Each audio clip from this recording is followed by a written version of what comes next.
मालूम है कि सदन में रो रहे थे, ऐसे करके रो रहे थे। आप देखे थे ना कि हमको अति कैसे कहा है या फलाना ऐसे कहा है। अपने बाप के वोट से जीतते हैं। ये तो मान लिया कि जदयू में है, जदयू समर्थन किए हुआ है बीजेपी का। ये लोग तो कट्टर बीजेपी है, ये मुसलमान के दुश्मन है। ये इसमें करने का क्या क्या बात है? अगर मुसलमान वोट नहीं देते हैं तो आप जीत के बता देंगे। जी, सबसे पहले हमारे चैनल में आपका स्वागत है। मैं मोहम्मद वसीम राजा, पूर्व जिला परिषद एवं जन स्वराज राज्य अभियान समिति सदस्य।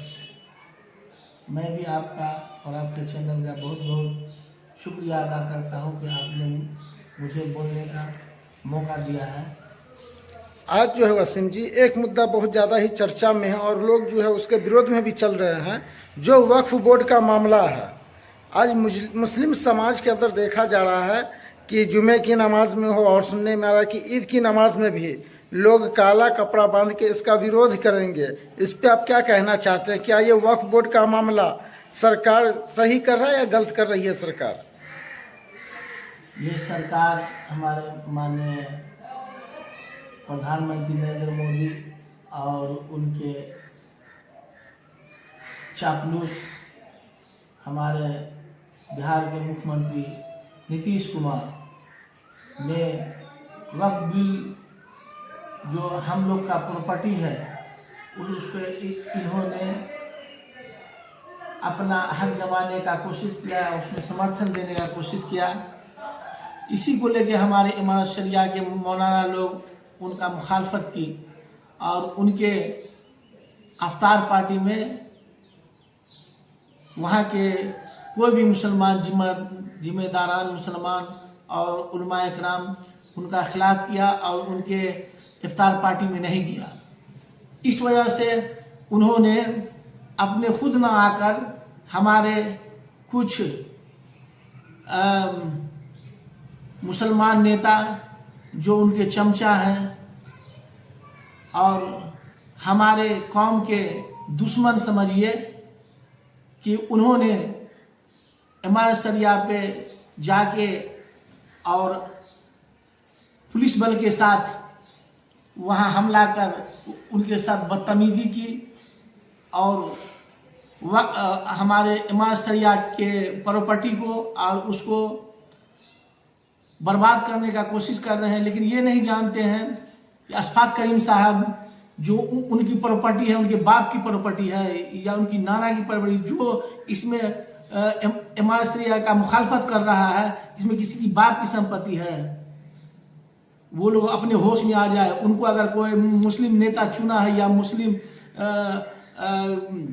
हुक्मरान उनको टिकट देता है तो मुसलमान के वोट से जीतते हैं।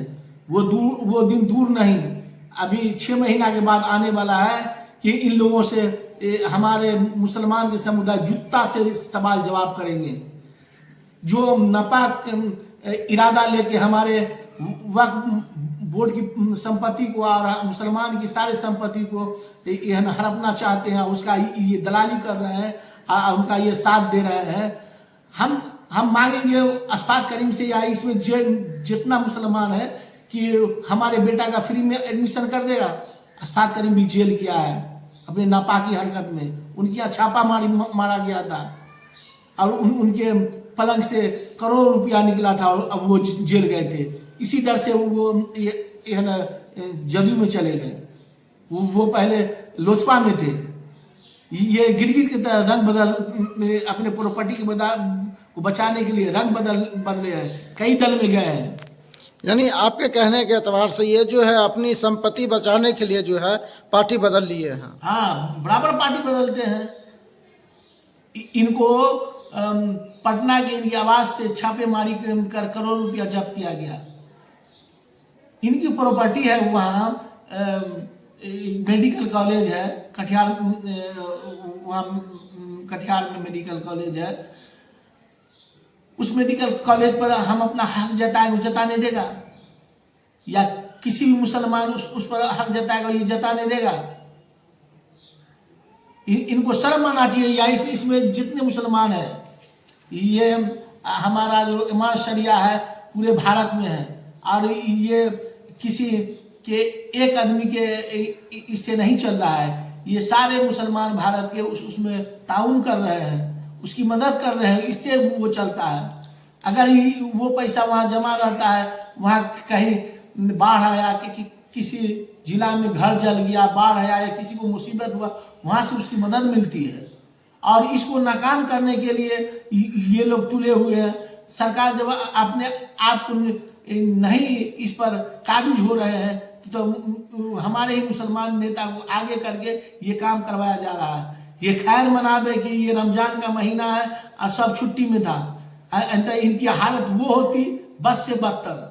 जो लोग लाठी डंडा जूता से इनका इस्तकबाल करते। अच्छा, उन लोगों का कहना है कि जो वक्फ की संपत्ति है वो सरकारी प्रॉपर्टी है, तो ये वक्फ होता क्या है, ये आप थोड़ा डिटेल्स में बताएंगे। ये वक्फ होता है वो, जैसे कि कोई भी बड़ा आदमी है जिसके पास काफी जमीन है था उस समय, उस वक्त, तो कुछ अपने प्रॉपर्टी को अल्लाह के राह में है ना दे दिया करते थे, उसी को कहते हैं वक्फ। वक्फुल अल्लाह होता है और एक तो होता है वक्फुल औलाद। ये तो उसको भी नहीं पता होगा। ये दोनों में अंतर क्या है? ये वक्फुल अल्लाह हुआ जो पूरा जितना प्रॉपर्टी वो अल्लाह के नाम से है, उसमें किसी का नहीं है। दुनिया में किसी का कोई नेता मंत्री कोर्ट दुनिया जहान किसी का नहीं है। वो उससे आमद आएगा, वो सारे गरीबों में तकसीम किया जाएगा। उससे बचेगा तो उस जिस के नाम से है, या मदरसा या मस्जिद या कोई भी संस्था के नाम से है, उस संस्था को बनाया जाएगा, उसको तरक्की किया जाएगा, रंग रोगन किया जाएगा। और एक होता है वक्फुल औलाद, जो उसका मालिक ये है ना, उसके मरने के बाद उसका औलाद होगा और वही इसका देख रेख करेगा। बाकी इसमें किसी का हस्तक्षेप नहीं चलेगा। जो वक्फ बोर्ड के रजिस्टर 26 का खतियान सारा वक्फ के नाम से होता है।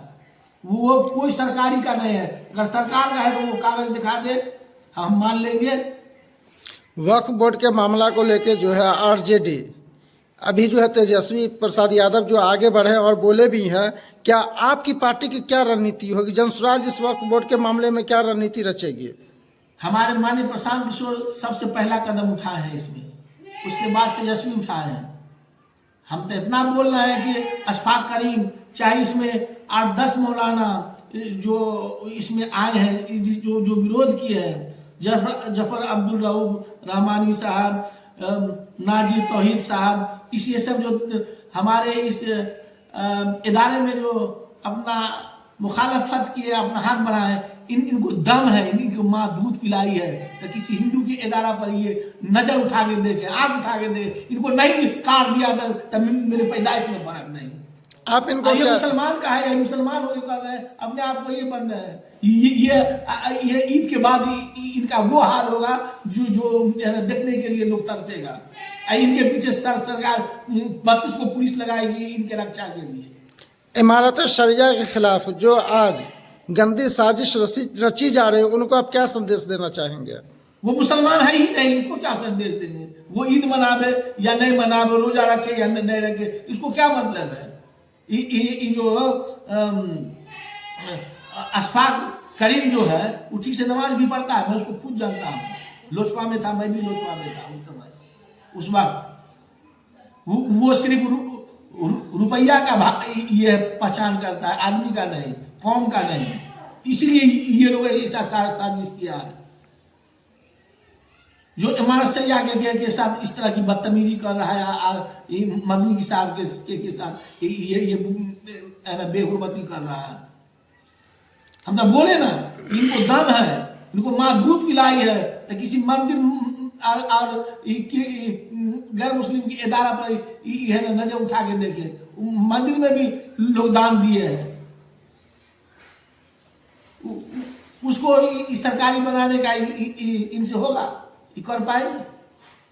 या उस पर एक लफ्ज बोलेंगे? अभी तक मुसलमान के साथ मौल लॉन्चिंग किया, मारा गया, या आज तक ये लोग सदन में भी नहीं बोले। ये लोग किस बात का नेता है?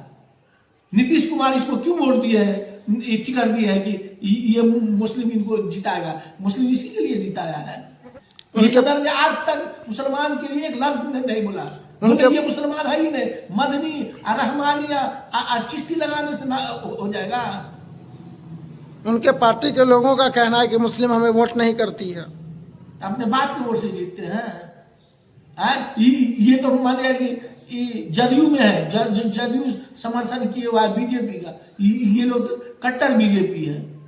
ये मुसलमान के दुश्मन है। ये इसमें कहने का क्या बात है?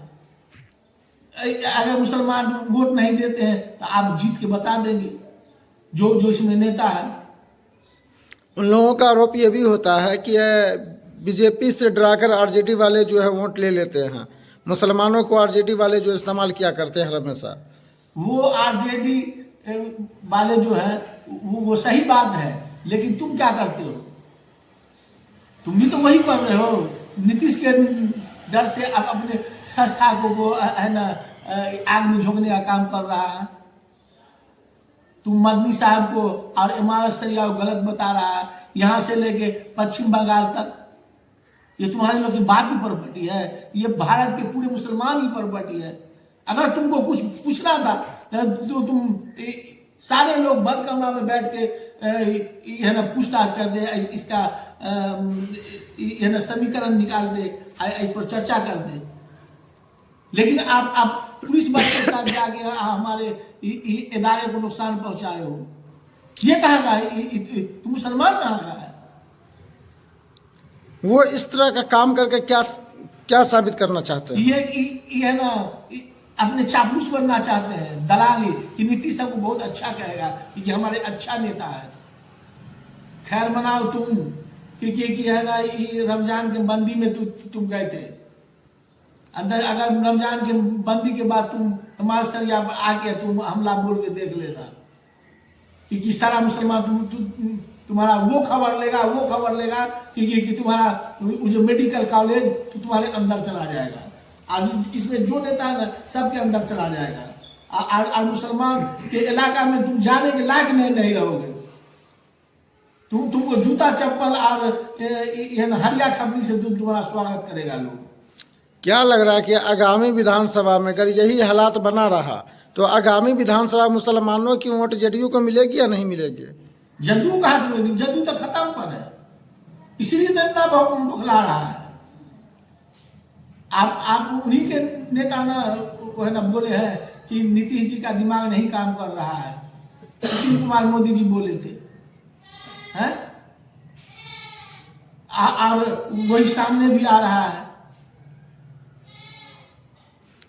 इस मुद्दे में सबसे बड़ा हाथ किसका हो सकता है? वक्फ मामले के मुद्दे में सबसे बड़ा हाथ किसका हो सकता है? ये वक्फ मामले में हमारे आरएसएस का है, और आरएसएस जो कर रही है मोदी को, जोगी को और इनको, ये उनका समर्थन कर रहे हैं। अगर मुसलमान के हितैषी है ये क्या कहते हैं मुख्यमंत्री हमारे, तो वो इस बिल पे साइन नहीं करे ना उसका समर्थन करे, तब हम समझे कि मुसलमान के हितैषी है। अंदर वोट लेने के लिए मुसलमान से हम वोट लेंगे और उसके बाद उसके टांग को काट देंगे, उसके गर्दन को काट देंगे। क्या लग रहा है कि जेडीयू में जितने मुसलमान नेता हैं, अगर वो लोग पार्टी को छोड़ दे तो नीतीश कुमार जी इस बिल को वापस ले सकते हैं, नहीं ले सकते हैं? हाँ, अपना हक जताएगा ना भाई। अपना हक जताने के लिए आप अपने नेता को कहिए ना कि ये आप गलत कर रहे हैं, नहीं तो मैं आपके साथ नहीं रहूंगा। अगर मैं ऐसा नहीं किया तो हम फिर वोट मांगने के लिए जहाँ जाएंगे वहां का जनता हमसे जो सवाल जवाब करेगा, हमको गाली गलौज करेगा, जूता चप्पल करेगा, उसका भाई कौन होगा? कीजिए आप पड़ेगा हम पे, जो माफ कीजिए, आप अपना बिल वापस लीजिए, या तो हम लोग आपके दल से इस्तीफा देते हैं। ये करके देखे, इनको अपना पेट भरना चाहिए ये नेता लोगों को। उनका बच्चा अच्छे स्कूल में, अच्छे मेडिकल में पढ़े, बाई का बच्चा गोबर उठावे, घास करे, मजदूरी करे, ये इनको देखने में अच्छा लगेगा। आपकी पार्टी की जो है अगली रणनीति क्या होगी इस मामले को लेकर? इस मामले को लेकर मेरी पार्टी, वो आप भी उस वहाँ इंटरव्यू में थे, अब हमारे माननीय प्रशांत किशोर जी कहे वक्फ बोर्ड को लेकर हम दिल्ली तक धरना प्रदर्शन करेंगे।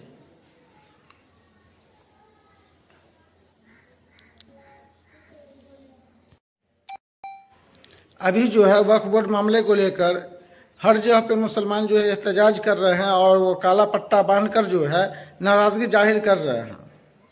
देखिए, हम लोग अलविदा के दिन भी काला पट्टी बांध के हम लोग नमाज पढ़े हैं और कल भी पढ़ेंगे, और सरकार के विरोध में हमारा पूरा भारत काला बिल्ला बांधकर ईद की नमाज अदा करेंगे और सरकार का विरोध करेंगे। क्या लग रहा है ये करने से सरकार के ऊपर कुछ प्रभाव पड़ेगी या नहीं पड़ेगी? अरे, इज्जत वाले को एक बात कहने से वो इज्जत के मारे मर जाता है। जो बेचता होता है उसको कुछ कहिए कुछ नहीं होगा। जैसे कहते हैं भैंस के आगे बीन बजाए भैंस खरी पकड़ा है, उनका यही हालात हो गया है। जी जी, बस समझिए। इसलिए कि वो तो अपने दिमाग से काम लेते नहीं है। आप एक तो क्या कहते हैं, ये हुआ था उसमें देखे थे ताली बजाना शुरू कर दिए राष्ट्रीय गान वाला मामला में। हाँ, राष्ट्रीय गान वाला मामला में सब कर रहा है, ताली बजा रहे हैं। क्या फिर एक बार आर हुआ है तो वो उल्टा सुल्टा बोल दिए।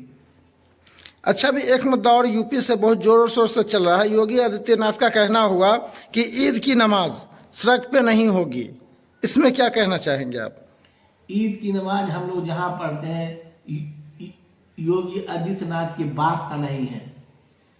वो सिर्फ जैसे हम लोग अपने खेत को किसी को बटाई देते हैं, अब वो बटाई करके आधा अपने लेता है आधा हमको देता है, उसी तरह से ये लोग हैं। इनका सीट बपौती नहीं है। ये राजा नहीं है देश के, हमारे भारत के राजा नहीं है। ये अस्थाई है कुर्सी, अस्थाई है, अस्थाई नहीं है। और जो लोग जहां नमाज पढ़ते हैं वो पढ़ेंगे। इनके बाप का ये नहीं है, मिल्कियत नहीं है। ये आप आ रहा है ना इलेक्शन, उसके बाद इनको पता चलेगा। यही ना आपको मालूम है कि सदन में रो रहे थे,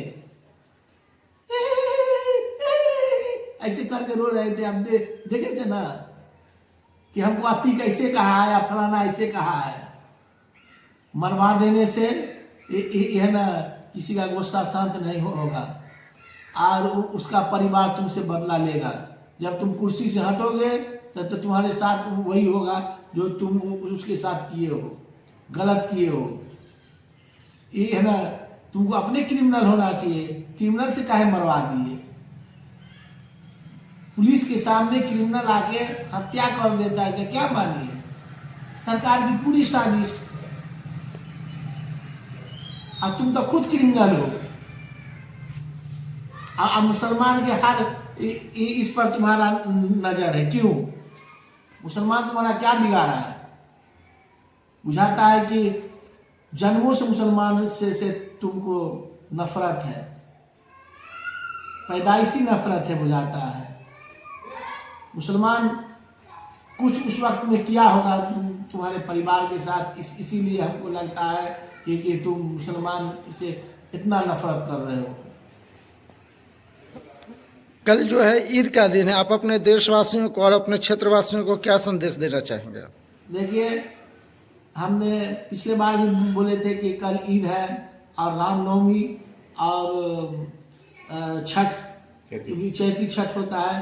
सभी को, हिंदू मुसलमान भाइयों को, सभी को मैं हार्दिक दिल से बधाई देता हूँ। ईद हम हिंदू मुसलमान मिलके गले गले मिलके ईद मनावे, और ये जो चैती दुर्गा का त्यौहार है सब मिलके हम उसको भी निभाने का काम करेंगे गले से गले।